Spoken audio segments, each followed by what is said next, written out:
Hvis du godt kan lide H.C. Andersen, så skal du følge med på den her rundt i hele København for at se den begivenhed og se den her statue.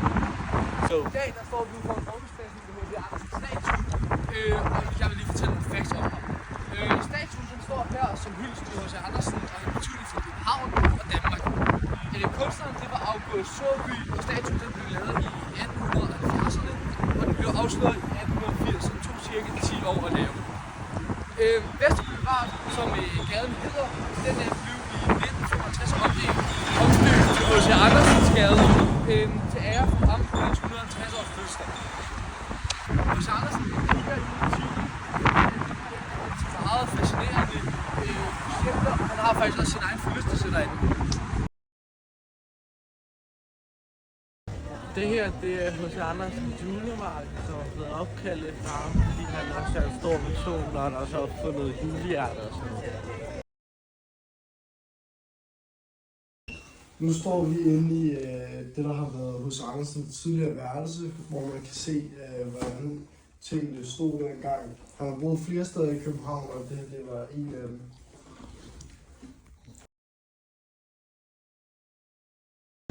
Nej, H.C. Andersen fik nemlig ikke opfyldt sin drømme om at blive balletdanser, skuespiller eller sanger ved Det Kongelige Teater.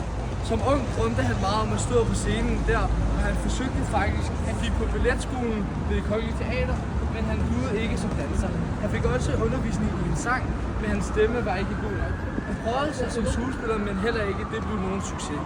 Selvom hans drømme om scenekarriere ikke lykkedes, blev han senere berømt som digter og forfatter.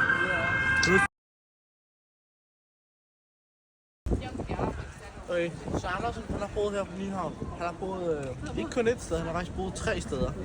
Han har boet i det første sted, det var i nummer 20, og det var der, han skrev nogle af sine første eventyr. Og så boede han i nummer 67, det var der, han boede mest af sin tid. Og så i sine ældre år, der boede han så, endte han så op med at bo i nummer 18. Området havde stor betydning for ham, og han fandt meget inspiration til mange af sine eventyr her. Fordi han elskede at være tæt på havet og stemningen, og der var meget liv her i Nyhavn. Nyhavn var altså ikke bare sådan en adresse for ham, det var mere, det var inspiration og et symbol på hans liv som en forfatter. Her fandt han ro, inspiration, og de omgivelser, der gjorde ham til en af Danmarks mest elskede digtere, også globalt. Herinde i Borgergade nummer 34, der lå der et snedkerværksted, hvor H.C. Andersen havde læreplads som helt ung, efter han kom til København fra Odense. Men han var ikke så lang tid igen, fordi han blev drillet og hånet så meget af lærermesterne derinde, at han besluttede sig for at gå fra dem. Han fandt så vej over til Siboni, som var en direktør for Det Kongelige Musikkonservatorium, hvor han lærte ham at synge. Men det gik ikke så godt for H.C. Andersen der, fordi han ikke var en stor sanger. Men Siboni fandt ud af, at han var meget talentfuld inden for kunstens verden. Så han hjalp ham med at få sende ham videre til uddannelse, den i Slagelse, hvor Siboni havde snakket med Jonas, som var en Jonas Kolding, som hjalp H.C. Andersen over til skolen i Slagelse, hvor han gik og lærte at skrive og læse og en masse andet. Okay, her der ser vi det sidste stop på vores tur. Det er H.C. Andersen, flot statue i Kongens Nyhave. Og rundt om statuen så ser vi nogle forskellige hints til nogle af hans digte, eller hans eventyr, hans kunsteventyr. Her ser vi et hint til den grimme ælling, hvor svanen så er blevet smuk og stor, i stedet for at være anderledes som den lille grimme og blev mobbet der på gården.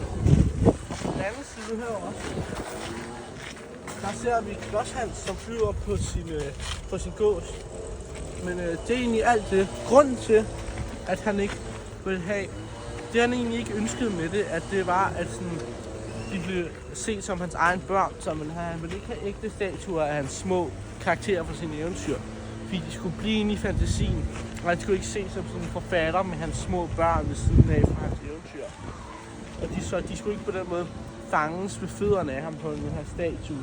Og han var hellere have, at forfatteren selv, som er en tekstermand, Jeg kigger ud mod publikum, ikke se som sådan en eventyrfortæller blandt hans seje figurer. Vi slutter vores H.C. Andersen-tur af her i Kongens Have, som også var en af de steder, hvor H.C. Andersen godt kunne lide at gå tur og blive inspireret til sit eventyr.